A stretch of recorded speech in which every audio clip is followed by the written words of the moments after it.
We're going to be learning a bit about math research today and Danny Pollack's experience in the math research world. So Danny, hi, tell me about your title and what you did in your project. So the title of my project was Modeling Tumor Growth and Quantifying the Duration of Time Between Metastasis Detection and Mortality in Breast Cancer Patients. Basically, it was a study involving computer programming, so it was definitely a computational study, but also involves applied math work, since I was basically trying to model breast cancer tumor growth by creating some kind of equation that would describe how fast tumors grow with respect to time. Now, what was the fundamental underlying purpose of your project? Well, the underlying purpose of the project would be that by understanding how fast tumors grow, physicians can better understand how, in fact, they can treat breast cancer and which types of metastases or breast cancer spreads are most urgent to treat most quickly. All right, so I know that your research experience over the summer was a bit interesting. You did it at RSI. So would you care to explain a little bit your day-to-day research experience over there, Sure. how unique it was? So RSI was a terrific experience. I absolutely loved it.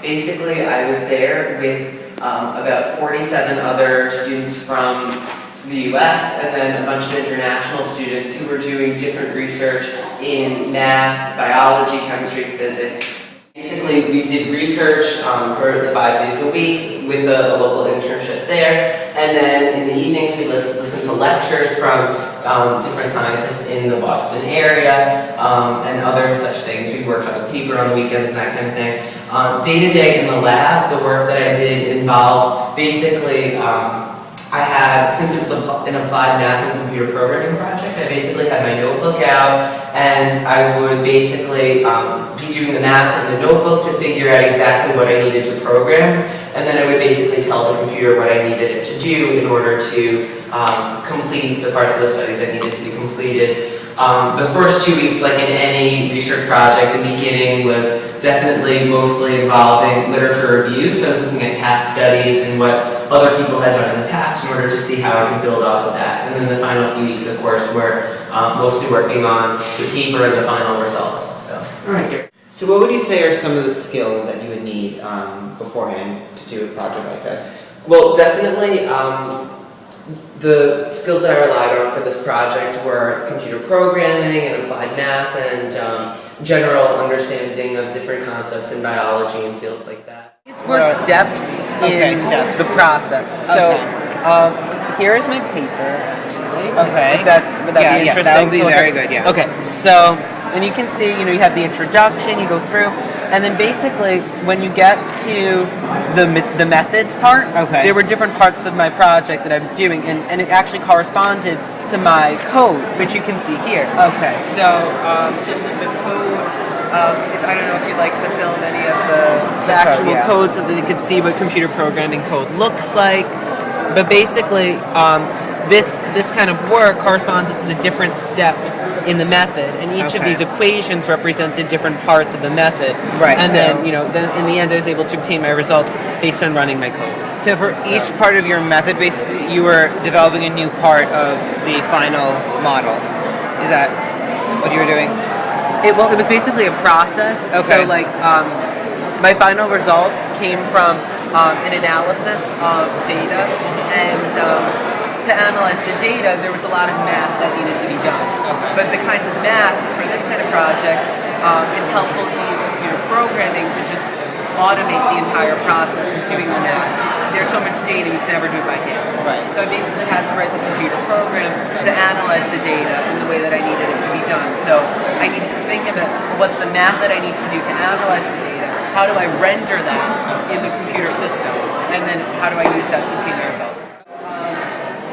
General conclusions, you know, sentences about your conclusion, what you were able to find, discover. So, as a result of my work, I was basically able to develop this new tumor growth model, which for the first time sheds light on how fast tumors grow, specifically for breast cancer patients, during the pre-detection period, which is really exciting because in the past, only information was known about how fast tumors grow after they're detected, since there's really no way to even know that it's there, obviously, before it's detected. So this was a very interesting result. Then, using that model, I was able to use my computer program to determine how long it takes for a tumor to grow from a single cell to detectable size. How long does that take? And I found that it takes a very long time. On average, it can take up to and around 4 years, even longer in some instances, and that definitely demonstrates the great need to motivate more frequent cancer screening, to develop more sensitive technologies to detect tumors in smaller diameters. So there are definitely some very interesting implications of the work, and it was exciting to do that. Now, how about we, discuss a little bit about, your general feelings, about the whole entire research experience, and in general, like your most memorable experience as well. Yeah, well, research in general has just been a great experience overall in every possible way. Getting the opportunity to conduct your own work as a high school student, to really immerse yourself in what it means to do original research, it's just such an incredible opportunity to have in high school, and I've loved having that experience. I think my most memorable experience, my best experience, wouldn't be just like anything in particular, but I would say just in general the opportunity to work in a lab over the summer. I'd say not only did I learn so much from my mentor from the last 2 summers, who were different people, any of the graduate students who are also working in the lab, postdocs, that kind of thing. I learned so much from all of them and just enjoyed spending time with them. But in addition to that, I think the other students, the other high school kids who were doing similar things and had similar interests, but also sometimes very different interests, and they were doing their own work that might have been very different from what I was doing, was a great opportunity to learn from them about what's their passion, what's their interest, what are they doing, what makes them get up in the morning to do something and learn something new. And I think that those experiences will stick with me for the rest